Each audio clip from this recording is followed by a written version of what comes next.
दोस्तों, एक उल्लू ने बताया कि चाहे कोई कितना ही सगा हो, अपनी पत्नी को इन दो लोगों के साथ अकेला कभी मत छोड़ना, नहीं तो वह आपकी औरत को गर्भवती कर देगा। वह औरत वरना वापस नहीं मिलेगी। दोस्तों, आज की कहानी बड़ी ही रोचक और ज्ञानवर्धक है। चलिए जानते हैं उन दो बातों के बारे में जिन्हें हमें दूसरे के हाथ में नहीं देनी चाहिए। चाहे कोई कितना ही सगा, कितना ही प्यारा क्यों ना हो, दूसरे के हाथ में देने पर यह फिर वापस नहीं मिलती है। और अगर वापस मिल भी जाती है तो फिर पहले की तरह रहती नहीं है। फिर उसे कोई और यूज कर लेता है, इस्तेमाल कर लेता है और उसकी एक चीज भी चाट लेता है, चूस लेता है, जो कि कड़वा है पर सच है। मित्रों, आज का वीडियो, आज की जानकारी बहुत ही महत्वपूर्ण और जीवन में प्रेरणा देने वाली है। यदि आपने वीडियो को पूरा देख लिया तो विश्वास मानिए आप बहुत ही अनमोल बात सीख जाएंगे। इस सुंदर सी वीडियो को लाइक जरूर करें और हम विश्वास दिलाते हैं यदि आप हमारे चैनल को सब्सक्राइब कर लेते हैं तब आपको ज्ञान भरी बातें सीखने को मिलेंगी। सब्सक्राइब जरूर करें। तो चलिए बिना देर किए आज की ये कहानी शुरू करते हैं। मित्रों, अब वहीं आ जाइए। उल्लू और गधे का दूसरा संवाद मैं आपको सुनाने जा रहा हूं। उधर उल्लू गधे की पीठ पर बैठकर जंगल की सैर कर रहा था। उल्लू का मकसद गधा को रास्ता बताना नहीं था। उल्लू का मकसद तो था गधे को मूर्ख बनाकर उस पर सवारी करना। वो गधा चलते चलते गांव के नजदीक पहुंच जाता है, लेकिन उल्लू उसे वहां से वापस फिर जंगल की ओर बुला लाता है। बेचारा भोला भाला गधा उल्लू के शातिर दिमाग का शिकार बनता चला जा रहा था। उल्लू बोला, देख भाई गधे, अभी सफर कुछ लंबा है, नगर तक पहुंचने में देर लगेगी। तब तक मैं तुझे एक कहानी सुनाता हूं, तू ध्यान देकर सुनना। तू जानता है कि वो कौन सी चीजें हैं जो दूसरे के हाथ में नहीं देनी चाहिए, चाहे कोई कितना ही सगा क्यों ना हो। गधे ने कहा, हाँ गुरुदेव, मुझे ये बात जरूर बताइए। अक्सर लोग मुझे भोला भाला समझकर मेरा फायदा उठाते हैं और मुझसे वो चीजें मांग ले जाते हैं। यदि आप मुझे पहले से बता दोगे तो मैं भी सतर्क हो जाऊंगा और कभी भी इन तीन चीजों को दूसरे के हाथ में नहीं दूंगा। तब उल्लू कहता है, ध्यान से सुनो, मैं तुम्हें एक कहानी सुनाता हूं और बताता हूं कि कौन सी वो तीन चीजें हैं जिन्हें दूसरे के हाथ में नहीं देनी चाहिए, वरना वापस नहीं मिलेंगी। तो सुनिए, एक समय की बात है। किसी शहर में एक राजा रहता था। उस राजा की कोई संतान नहीं थी। रानी के गर्भ से कोई संतान पैदा नहीं हुई थी। राजा बहुत दुखी रहता था। राजा जब भी अपने नगर में बाहर निकलकर जाता तो कुछ लोग उससे कहते थे कि ये राजा तो निर्वंशीय है और इसकी रानी बांझ है। ये राजा तो जरूर पूर्व जन्म का महापापी होगा। सुबह सुबह इसका मुंह देखने पर देखने वाले को शाम तक भोजन नसीब नहीं होता है और न उसका कोई काम बन पाता है। उसके बने बनाए काम बिगड़ जाते हैं। मित्रों, अपनी प्रजा के लोगों की ऐसी बातें सुनकर राजा बड़ा दुखी होता है। राजा ये अच्छी तरह जानता था कि प्रजा के लोग कुछ ना कुछ कमी तो हर किसी में निकालते हैं और जब तक पुत्र या पुत्री नहीं होगी तब तक मुझे भी इनके ताने सुनने को मिलेंगे। इन्हीं सब बातों से राजा और रानी बहुत उदास रहने लगे। एक दिन राजा अपनी रानी के साथ अपने महल में टहल रहे थे और मन में यही सब बातें चल रही थीं कि परमात्मा, क्या है मेरी किस्मत, जब राज्य दिया तो राज्य चलाने वाला भी तो होना चाहिए था। आज हमारी ये दशा है कि हम जिधर भी जाते हैं उधर ही लोग हमें निर्वंशी कहकर ताना मारते हैं। लोगों की बातें सुनते सुनते मेरा हृदय छलनी हो गया है। मित्रों, अपने पति के चेहरे पर अत्यंत उदासी का भाव देखकर रानी समझ जाती है कि जरूर मेरे पति किसी बड़े दुख में डूबे हुए हैं। रानी एकदम हाथ जोड़कर पूछने लगी, महाराज क्या बात है? रोज तो आप खुश नजर आते हैं, लेकिन आज किसी गहरी चिंता में डूबे हुए मालूम पड़ रहे हैं। तब राजा ने कहा, रानी तुम मुझे मेरे हाल पर छोड़ दो। मैं क्यों उदास हूं, किस चिंता में हूं, इसकी तुम्हें चिंता करने की कोई जरूरत नहीं। तो रानी कहती है, महाराज ऐसा आप क्यों कह रहे हैं? मैं आपकी पत्नी हूं। तुम्हारे ऊपर कोई मुसीबत आ जाए, कोई दुख तकलीफ हो जाए, उसके बारे में जानना मेरा पूछना पूरा अधिकार है। उस दुख में शामिल होना मेरा धर्म है। मैं अपना धर्म निभा रही हूं महाराज। आपका दुख, आपकी चिंता मेरा दुख, मेरी चिंता है। अपनी प्रिय रानी की ऐसी बातें सुनकर राजा साहब कहते हैं, महारानी यदि तुम मेरी चिंता का कारण जानना चाहती हो तो उसका कारण है हम दोनों का निसंतान होना। जब भी मैं नगर में निकलकर जाता हूं तो लोग मुझे देखकर मुंह छुपाते हैं, हमें निर्वंशी कहते हैं, तुमसे बांझ कहते हैं। दुनिया की बातें अब हमसे सुनी नहीं जाती। मैं भगवान से पूछना चाहता हूं कि भगवान, मैंने किस जन्म में कौन से पाप किए हैं जो आज हमें इस जन्म में चुकाने पड़ रहे हैं? हमें संतान का सुख देखने को नहीं मिल रहा है। एक बार हमारे घर में संतान पैदा हो जाती, भले ही चाहे वो जन्म लेने के बाद मर जाती। मित्रों, रानी अच्छी तरह से समझ गई कि मेरे महाराज इसी बात को लेकर दिन रात दुखी रहते हैं, इसलिए महाराज अपना राजकाज भी ठीक से नहीं कर पा रहे हैं। मुझे महाराज की यह चिंता दूर करनी होगी। यही सोचकर रानी ने अपने महाराज को खुश करने का निश्चय कर लिया। उसने सोचा कि हकीकत में ना सही पर कम से कम मैं झूठ बोलकर ही महाराज को खुश कर दूं। मित्रों, राजा की बड़ी रानी कुछ दिनों के बाद राजा को यह झूठी खबर देती है कि महाराज मेरे गर्भ ठहर गया है, अब आपको संतान को लेकर चिंतित होने की कोई जरूरत नहीं है। अब बहुत जल्द ही हमारे महल में एक नन्हा सा बालक खेलेगा। अतिशीघ्र हमारे आंगन में घुटनों के बल चलकर एक छोटा सा बच्चा हमारी गोद में आएगा। अब कोई भी आपको निर्वंशीय और मुझे बांझ नहीं कहेगा। जल्द ही हमारे राज्य के लिए एक उत्तराधिकारी मिलने वाला है। दर्शक बंधुओं, रानी की यह बात राजा के मृतक शरीर में प्राण डालने जैसी थी। राजा एकदम चौंकते हुए कहने लगा, रानी, ये तुम क्या कह रही हो? कहीं तुम झूठ तो नहीं बोल रही? रानी ने कहा, नहीं महाराज, ये सच है कि मेरे गर्भ है। भला इस बारे में मैं आपसे झूठ क्यों कहूंगी? मेरा विश्वास कीजिए। मित्रों, राजा को अपनी रानी की बात पर विश्वास हो जाता है और वो एकदम से खुश हो जाता है। उसके चेहरे पर खुशी की लहर दौड़ने लगती है। वो खुशी में जाकर दरबार में दान लुटाता है और ये घोषणा करता है कि उसकी रानी गर्भवती है। बहुत जल्द उसके घर में एक बच्चे की किलकारी गूंजने वाली है। राजा के पूरे नगर में यह खबर फैल गई कि राजा के घर में राजा की बड़ी रानी गर्भवती है और जल्द ही किसी बच्चे को जन्म देने वाली है। दर्शक बंधुओं, इधर क्या होता है? धीरे धीरे समय बीतता चला गया और इधर जैसे जैसे समय बीतता गया वैसे वैसे रानी की चिंताएं बढ़ती गईं। वो अपने पेट से कपड़े बांधकर रहती थीं। जब 9 महीने का समय पूरा हो गया तो रानी और भी ज्यादा घबराने लगी कि अब क्या होगा। मैंने तो अपने महाराज को खुश करने के लिए सिर्फ उनसे झूठ बोला था। अब मैं उन्हें बच्चा कहां से दिखाऊंगी? अगर आज मैंने उन्हें सच बता दिया तो महाराज मेरा यह झूठ बर्दाश्त नहीं कर पाएंगे। वे मुझे मार भी सकते हैं और स्वयं भी अपने आप को नुकसान पहुंचा सकते हैं। रानी ऐसी बात को सोच सोचकर बेचैन हुई जा रही थी कि अब मैं क्या करूंगी। रानी ये सोच सोच कर के बहुत दुखी थी और भगवान से प्रार्थना कर रही थी कि हे प्रभु, हमारी और हमारे महाराज की रक्षा करना। हमें कोई ऐसी युक्ति सुझाव देना जिससे हमारी लाज बच जाए और महाराज के प्राण भी, क्योंकि आप तो जानते ही हो भगवान, मैंने ये सब महाराज को प्रसन्न करने के लिए कोरा झूठ बोला है। मित्रों, रानी की एक बहुत ही प्रिय दासी थी। रानी ने उस दासी से कहा, बहन, अगर तुम मेरा साथ दो तो मैं महाराज को कुछ दिन तक झूठ बोलकर बहलाकर खुश रखने का प्रयास करूंगी। मित्र, ये बात दासी पहले से जानती थी कि रानी की कोख में कोई बच्चा नहीं है। दासी के दोनों हाथ अपने हाथों में पकड़कर रानी उसे मनाने लगी। कहने लगी, मेरी प्यारी बहन, यदि तुम मेरा साथ दोगी तो मैं महाराज की खुशी जिंदा रखूंगी। मित्रों, दासी रानी के काम को करने में सहमत हो जाती है और कहती है, रानी जी, आप जैसा बताओगी मैं वैसा करने को तैयार हूं। आपका यह गुप्त रहस्य सदैव गुप्त रहेगा। इसकी भनक किसी को भी नहीं लगेंगी, चाहे मेरी जान क्यों न चली जाए। पर मैं ये भेद राजा साहब को कभी नहीं बताऊंगी कि आपने राजा साहब से झूठ बोला है। अपनी दासी से सलाह मशवरा करने के बाद में रानी ने राजा साहब को झूठी खबर भिजवाई। दासी ने जाकर राजा को यह खबर दी कि महाराज बधाई हो, बड़ी रानी ने एक बड़े ही सुंदर पुत्र को जन्म दिया है। मित्रों, पर वहां तो पुत्र का कोई नामो निशान तक नहीं था। केवल राजा को खुश करने के लिए यह सब किया जा रहा था।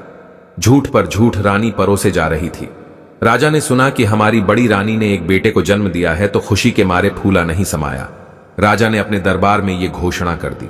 पूरी खबर पूरे नगर में फैला दी। राजा की व्याकुलता अपने बच्चे को देखने के लिए बढ़ती जा रही थी। राजा एकदम से पुत्र को देखने के लिए महलों की तरफ दौड़ पड़े। रानी भी ये जानती थी मित्रों कि महाराज बच्चे को देखने जरूर आएंगे, इसलिए रानी ने पंडित को सीखा पढ़ाकर और उसे बहुत सारा धन देकर कहलवा दिया कि राजा साहब, आप अभी अपने बच्चे का मुख दर्शन नहीं कर सकते। राजा ने पूछा, ऐसा क्यों? हम अपने बच्चे के दर्शन क्यों नहीं कर सकते? तब पुरोहित कहता है, महाराज, अगर आप इस समय अपने बच्चे के दर्शन करेंगे तो आपके लिए बहुत बड़ा दोष लग जाएगा। बच्चे के प्राण भी संकट में पड़ सकते हैं, इसीलिए पुत्र को देखने की जिद ना करो। पुत्र आपका है और आपके महलों में रहेगा। आपको तो यही सबसे बड़ी खुशी होनी चाहिए। भगवान की कृपा से इतनी बड़ी खुशी मिली है तो कम से कम उसका आप धैर्य बनाकर रखिए। हे राजन, जब वो लड़का बड़ा हो जाएगा और जब लड़का शादी के लायक हो जाएगा, जब आप अपने पुत्र का विवाह करेंगे, तब आप अपने पुत्र को देख सकते हैं।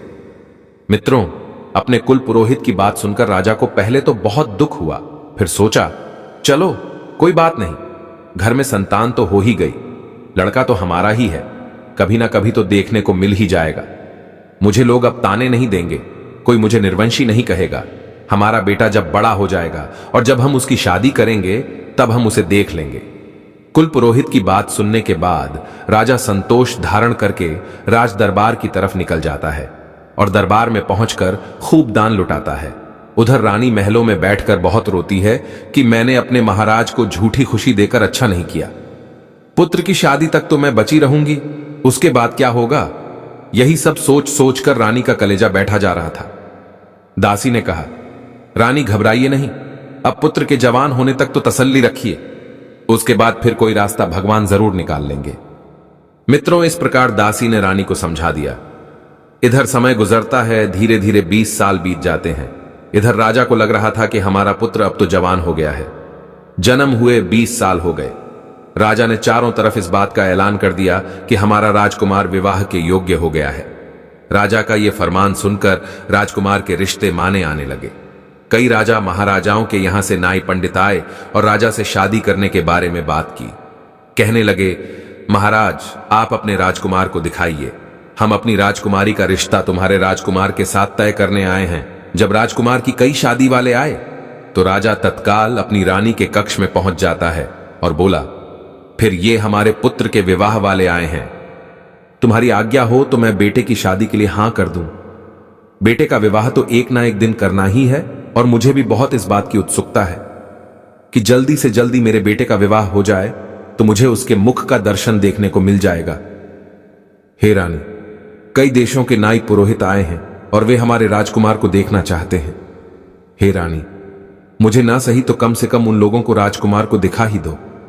मित्रों, रानी अब कैसे कह दी कि पुत्र तो है ही नहीं। अब तो रानी ने फिर बहाना बना दिया, फिर झूठ बोल दिया।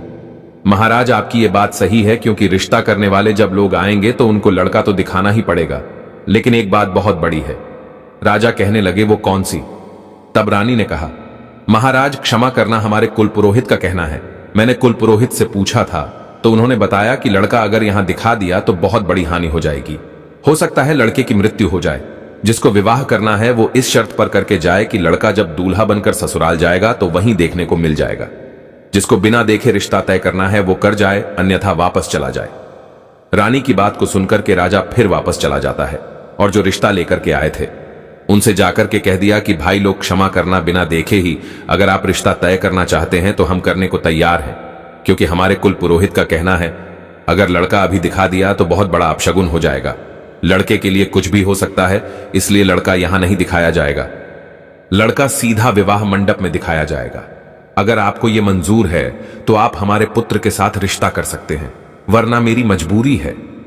मित्रों, यही बात राजा ने उन सभी देशों के नाई और पुरोहितों के सामने रखी।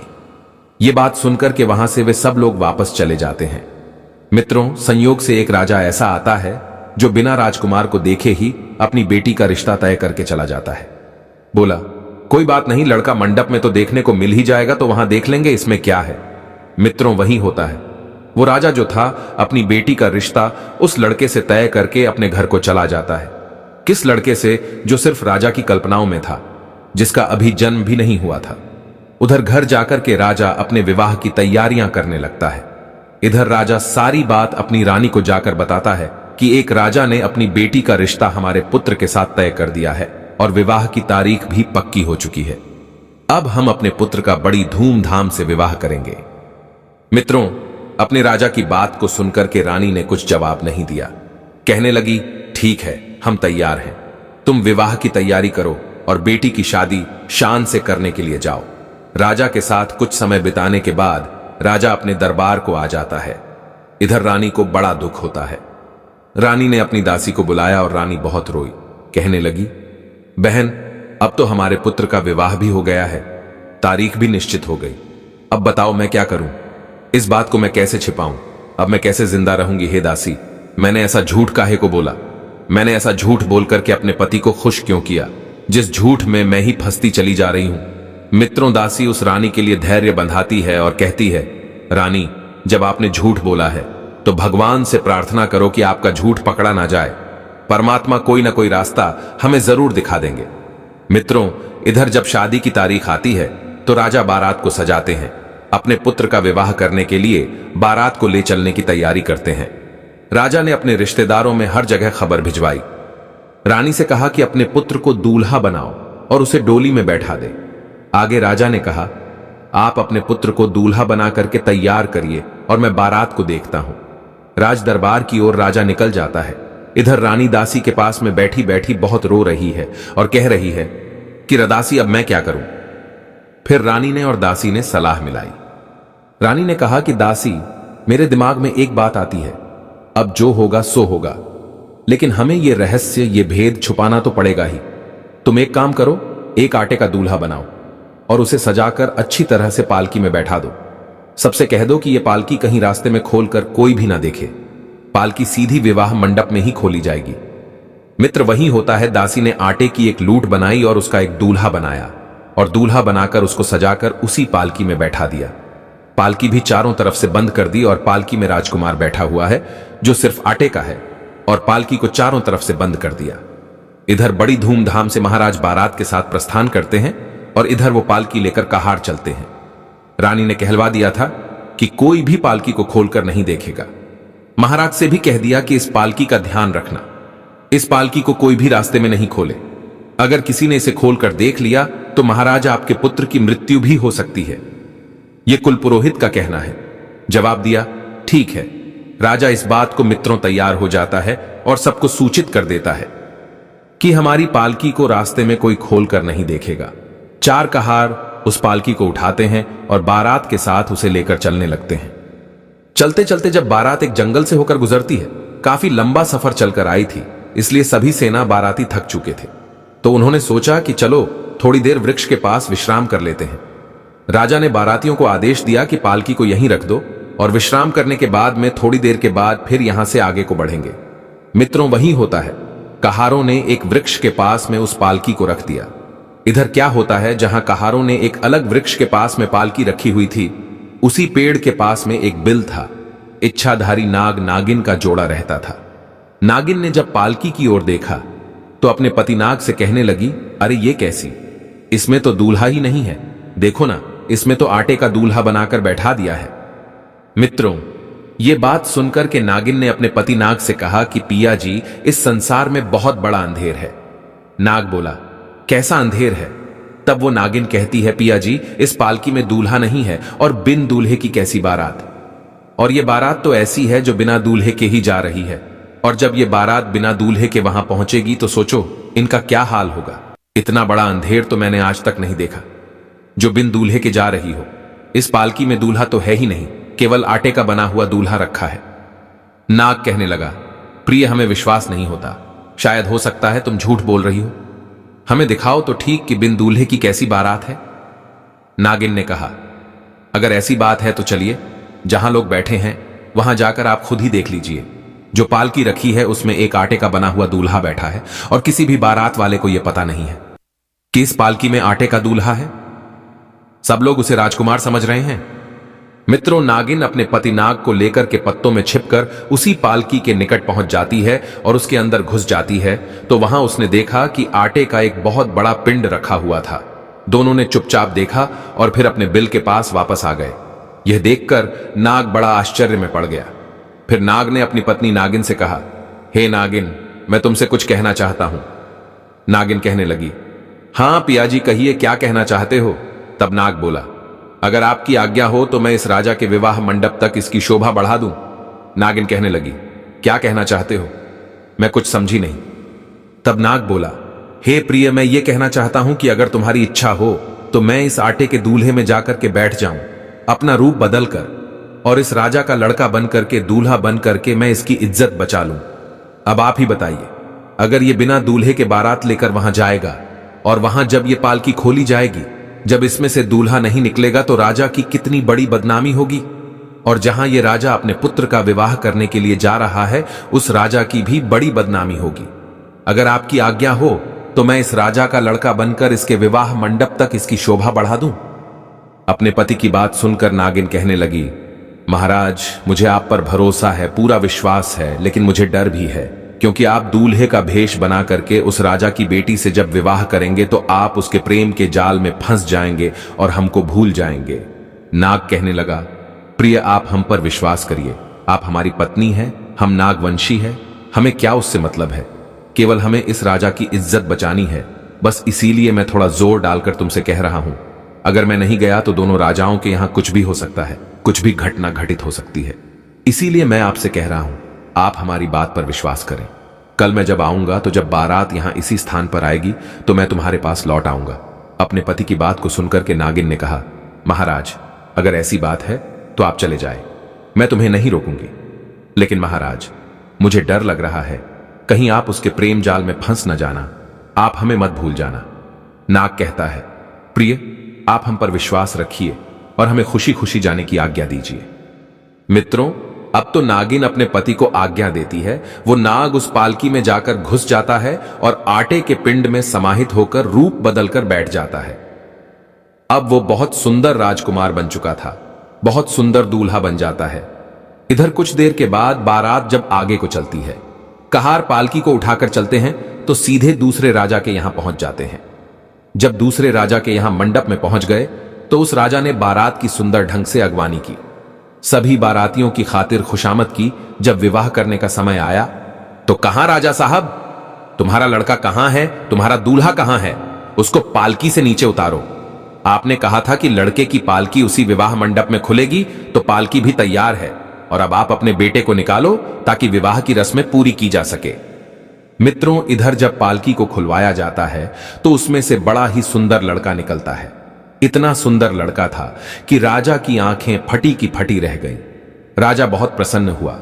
राजा सोचने लगा, इसका मतलब कि हमारी रानी हमारे पुत्र को इसीलिए दिखाना नहीं चाह रही थी कि हमारा पुत्र एकदम चंद्रमा के समान सुंदर है। राजा अपने पुत्र को देखकर गदगद हो जाता है। मित्रों, उधर उस लड़की के पिता ने भी जब उस दूल्हे को देखा तो वो भी बड़ा खुश होता है। उसके बाद में विवाह की रस्में पूरी होती है। उस नाग का विवाह उस राजा की बेटी के साथ हो जाता है।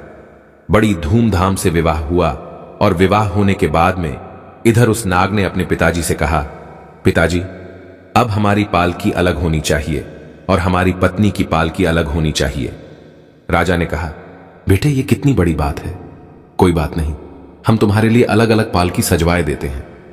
मित्रों, राजा ने हुक्म कर दिया कि हमारे बेटे की अलग पालकी तैयार की जाए और आप अपनी बेटी की अलग पालकी तैयार करवाओ।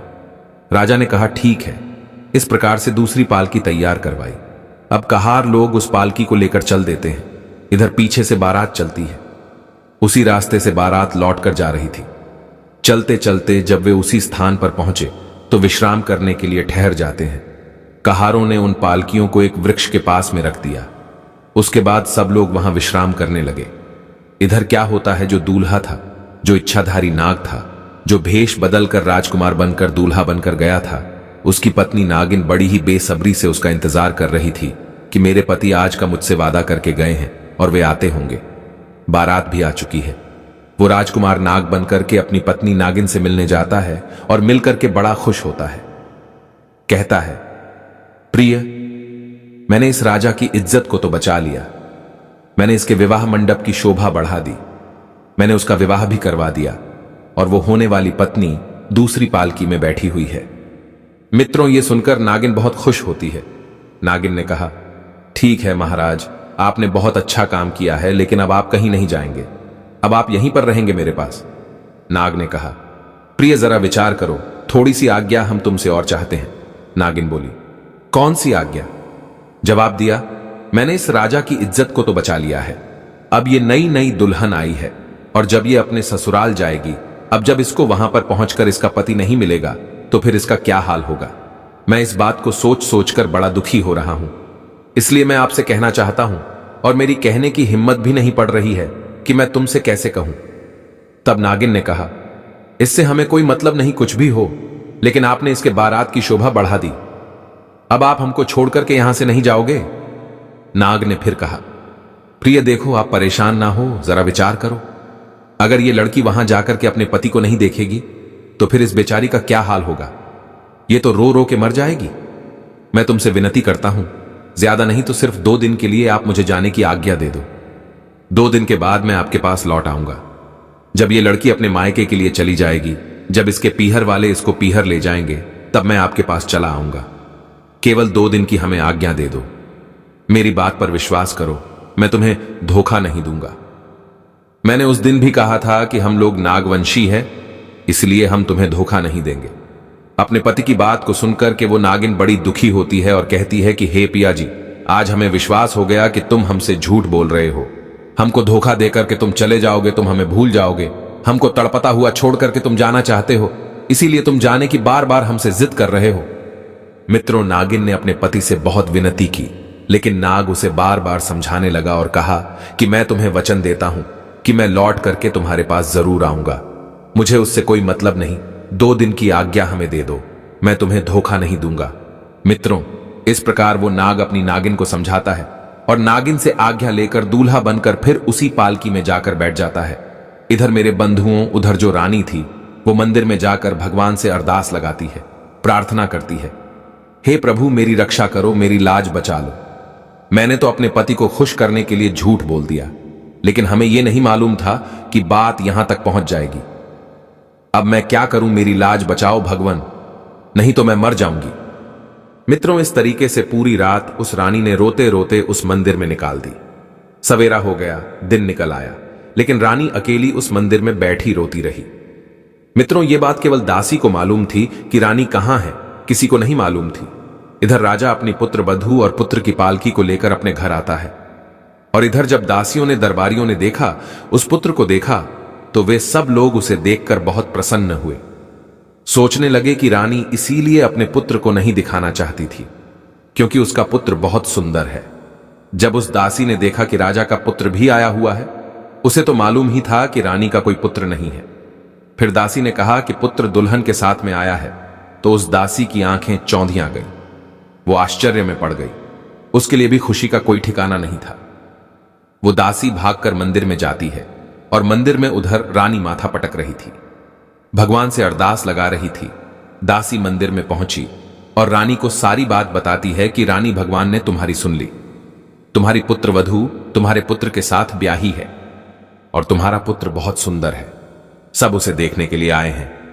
मित्रों, रानी ने जब अपनी दासी के मुख से यह बात सुनी, तो वो बार बार भगवान को धन्यवाद करने लगी। खुशी के आंसू छलक आए और भगवान को धन्यवाद करने के बाद दासी के साथ में वो रानी घर पर आती है और अपनी पुत्र वधू को बड़े सम्मान सहित घर में बुलाकर ले जाती है। अपने बेटे को सीने से लगा लेती है, कलेजे से चिपका लेती है, क्योंकि उसने तो झूठ बोला था। उसने सोचा ये प्रभु का प्रसाद है। मित्रों, उस राजा के लिए खुशी का कोई ठिकाना नहीं था। अब तो राजा बहुत ही दान लुटा रहा था, भंडारे कर रहा था।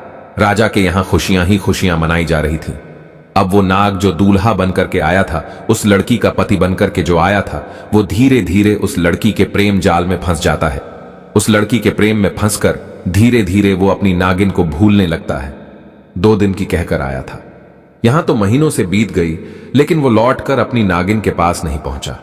उसने अपनी इच्छाधारी नागिन को भुला दिया।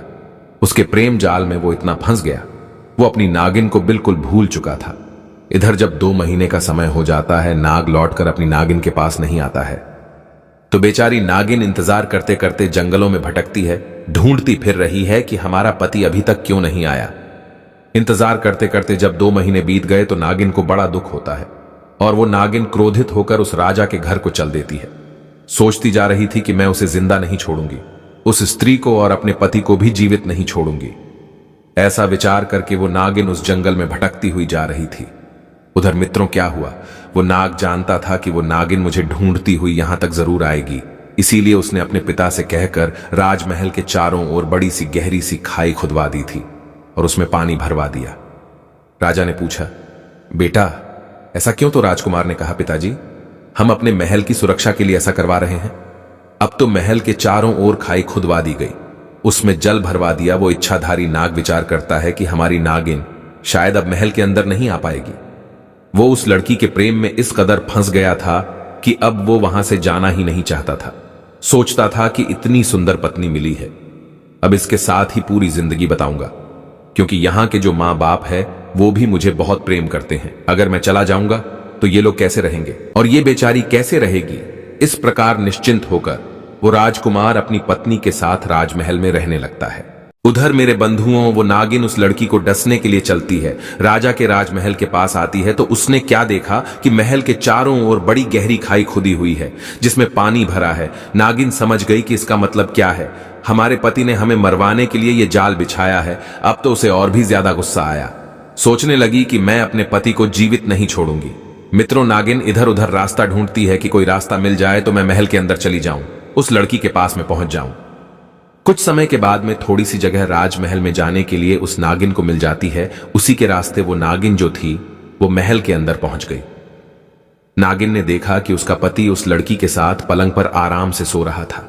नागिन जब वहां पहुंची और अपने पति को उस लड़की के पास में सोता हुआ देखा तो उसके क्रोध का कोई ठिकाना नहीं रहा, जो गुस्से में सोचने लगी, क्यों ना इन दोनों को ही मैं खा जाऊं। लेकिन फिर वो सोचती है, ये जोड़ी कितनी सुंदर है, मैं इस जोड़ी को कैसे खत्म करूं। अगर अपने पति को डसती हूं, पति को मरती हूं, तो इस लड़की का क्या हाल होगा, ये पति के बिना मर जाएगी। अगर मैं इस लड़की को डसती हूं और लड़की मर गई तो हो सकता है इसके प्रेम जाल में फंसे होने के कारण मेरे पति भी आत्महत्या कर ले। किसी ने सच कहा है, मनुष्य को अपने जीवन में ये सावधानियां बनाकर रखनी चाहिए। चाहे कोई कितना भी सगा हो, ये 3 चीजें कभी उसके हाथ में नहीं देनी चाहिए। नंबर 1, स्त्री को अपना पति दूसरी स्त्री को नहीं देना चाहिए और पुरुष को अपनी स्त्री दूसरे पुरुष को नहीं देनी चाहिए, वरना ये वापस नहीं मिलेंगे।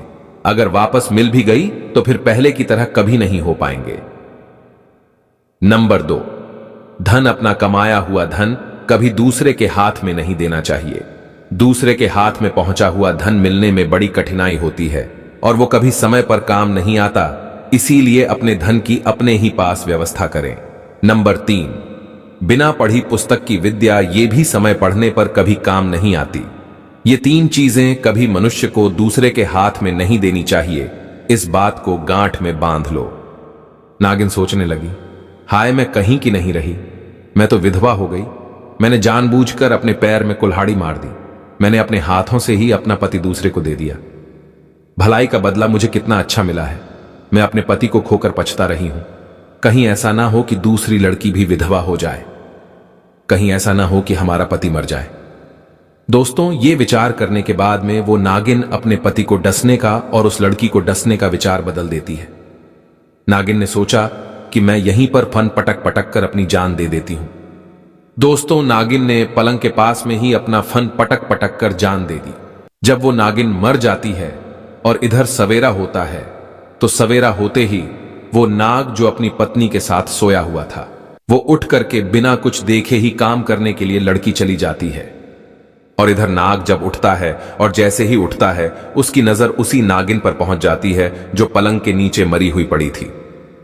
अपनी नागिन को देखकर वो नाग एकदम अंदर से बहुत दुखी होता है, रोने लगता है, पछताने लगता है और उसे उठाकर बार बार एक ही शब्द कहने लगा, मेरी प्राण प्यारी, मुझे क्षमा कर दो, मुझसे बहुत भूल हो गई। मुझे क्या मालूम था कि तुम मर जाओगी और मरते मरते तुमने मुझसे कुछ कहा भी नहीं। गलती तो सब मेरी है कि मैं इस लड़की के प्रेम में पड़कर मैंने तुमको भुला दिया, लेकिन तुमने अपना वास्तविक प्रेम निभाया, तुमने प्रेम में जान दे दी, लेकिन हम दोनों में से किसी को मारने की नहीं सोची। मित्रों, नागिन को गर्दन में डालकर वो लड़का, वो नाग पागलों की तरह इधर उधर घूमने लगता है। रोता हुआ वो इधर उधर भटक रहा था। उधर गधे की पीठ पर बैठा हुआ उल्लू कहता है कि हे गधे, इस प्रकार से वो राजकुमार बना हुआ नाग पागलों की तरह हे प्यारी करता हुआ रोता घूम रहा था। उल्लू बोला, हे गधे भाई, इसलिए मनुष्य को ये 3 चीजें कभी दूसरे के हाथ में नहीं देनी चाहिए। गधा कहने लगा, गुरुदेव, आपकी कहानी वास्तव में बड़ी रोचक थी और आपकी कहानी से बहुत ज्ञान सीखने को मिला है। सफर भी बहुत अच्छा कटा है। अब ये बताइए कि नगर के नजदीक पहुंच पाए हैं कि नहीं। तो उल्लू कहने लगा, गधे भाई क्या बताएं, हम तो तुम्हें कहानी सुनाने में लगे रहे, इसलिए हमें कुछ ध्यान नहीं रहा। अब हम दूसरे रास्ते पर आ गए हैं, थोड़ा विश्राम कर लो, फिर आगे के लिए चलेंगे। मित्रों, इस प्रकार से वो उल्लू उस गधे को जंगल में गोल गोल घुमाए जा रहा था। गधे का और उल्लू का सफर कहां तक चलता है कहानियों के माध्यम से, मैं आपको आगे पहुंचाऊंगा। मिलते हैं आपसे उल्लू और गधे के संवाद में तीसरी कहानी में। इंतजार कीजिए। आप सभी का बहुत बहुत धन्यवाद। जय श्री कृष्ण।